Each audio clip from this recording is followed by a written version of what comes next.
Welcome to the Tannat Show. How you doing, everybody? I see a few people on here. It is warm out, man. I tell you, a lot of people on vacation too. Anyways, welcome to the Tannat Show. Your host, Howard O'Brien, every Thursday for 10 minutes roughly. Anyways, so I hope everybody's doing good. We've had a lot of rain lately, a lot of humidity, a lot of heat, and I've had it. But anyways, it's not been too bad for the vines. We don't want really much more rain, and we really want it to dry out. We would love it to be hot and dry with no humidity, but that doesn't seem the pattern this year. So we're just working a little harder because of the downy mildew and powdery mildew, which comes from mainly, the humidity and the rain. And you just got to constantly be protecting your leaf structure. Yeah, because it will develop and, it will take some of the leaves right off. It will turn them brown and that will affect optimum ripeness. So we're really rotating our spray program to make sure that they don't get used to it and they stay fresh and that it's sustainable in the vineyard and they become resistant. And that's what we're trying to teach the vines to do that. So that's what we're working on anyways. So it's still very lush looking, though, very green. So anyways, this weekend, come on out if you can. It's just going to be me and my team there, some tastings and here and there. And you never know if you want to taste some new stuff, I can do that for you. I don't know how busy it will be this weekend, but we will have our full crew there if you can make it out for an enjoyable day. It is supposed to be cooler this weekend, which will be nice. So anyways, that's kind of really, we're kind of in a lull, I guess you'd say, really focusing on the vineyard. Maintaining stuff, just constantly always doing something to make sure everything is okay. And you probably, if you're on my Facebook, I've been pursuing some more new restaurants that I know the people there. We either frequent them, and I was able to get 3 to 4 new placements this week in some of the better restaurants in each designated area. And the funny part is, a lot of these restaurant people go from one to another, so that's good for me with our relationships that we are building over time. And that's really good. If you have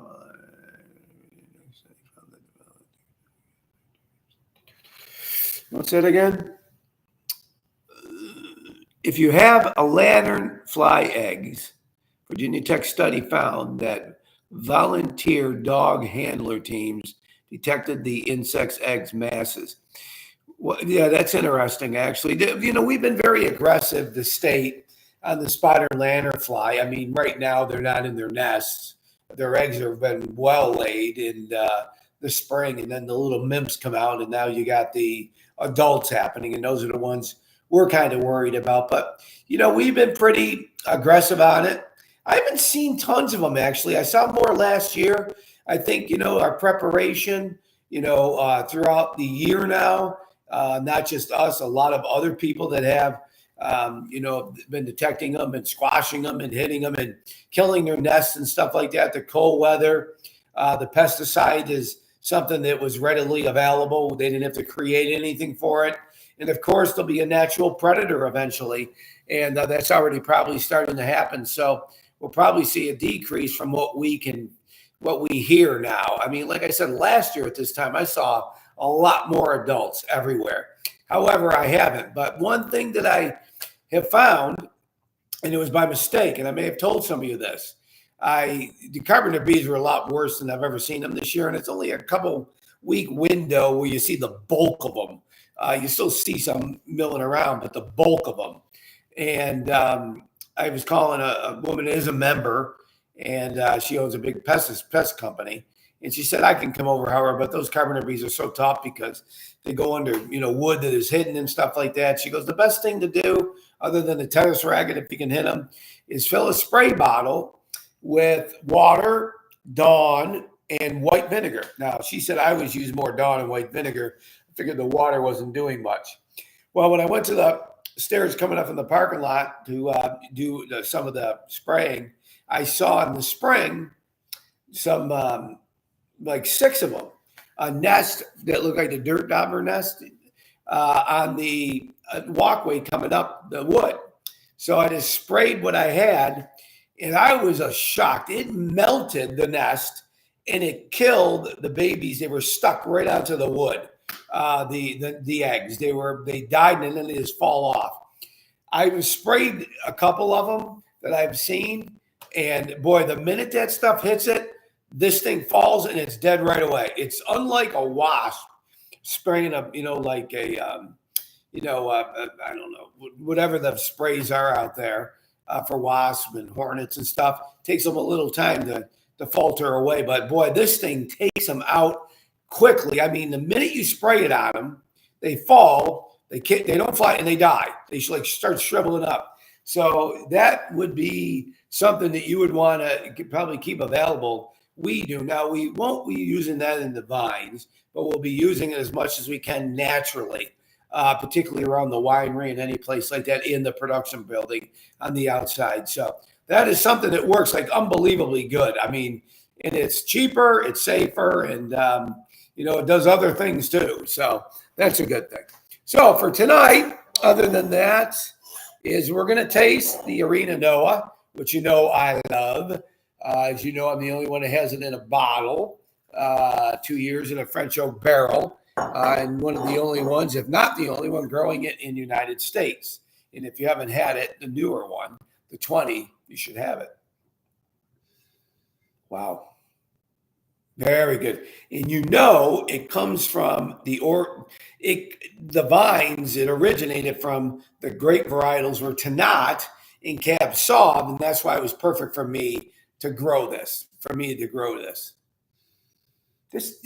Everybody says the same thing. It changes every single week. I was in a very good restaurant that really wants to carry that. And he goes, can I keep this in the glass for a while? And, it went on the meeting for a while. And we were talking, and he goes, I want to keep this. This thing is overly creative. He's never experienced a sommelier at one of these restaurants because Arena Noah is rare. And it's grown in Uruguay and Lebanon and now Virginia.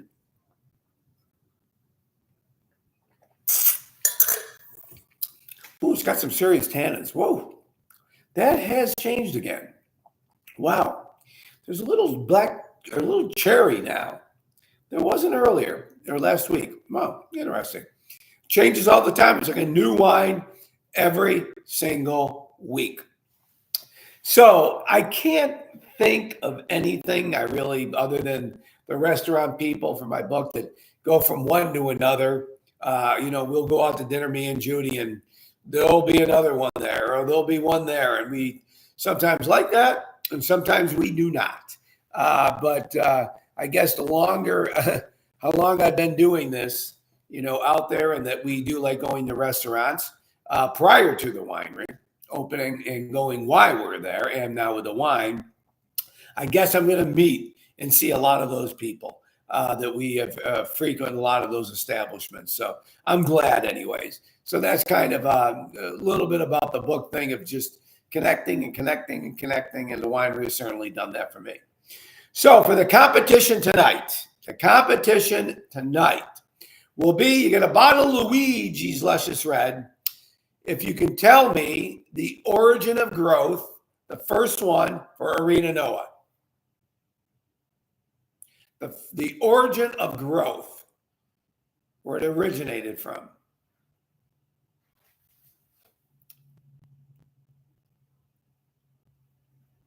I thought somebody would come right back quick. Not everybody's on tonight. A lot of people are traveling. They text me.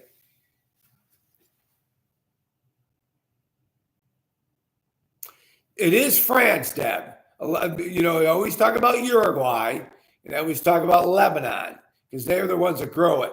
France doesn't grow really too much of it. In fact, they'll probably grow a little bit more now because it's been improved in Bordeaux to grow, the appellation Bordeaux.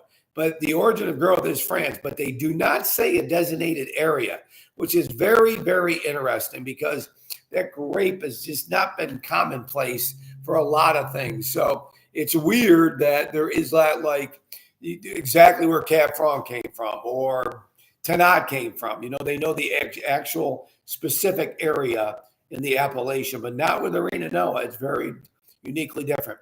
So anyways, everybody, stay as cool as you can. Hope I can see you this weekend. If not, the next weekend.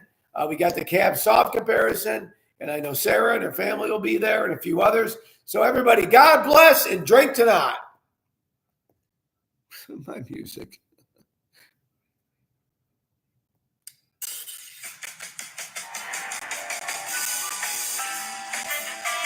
Good evening.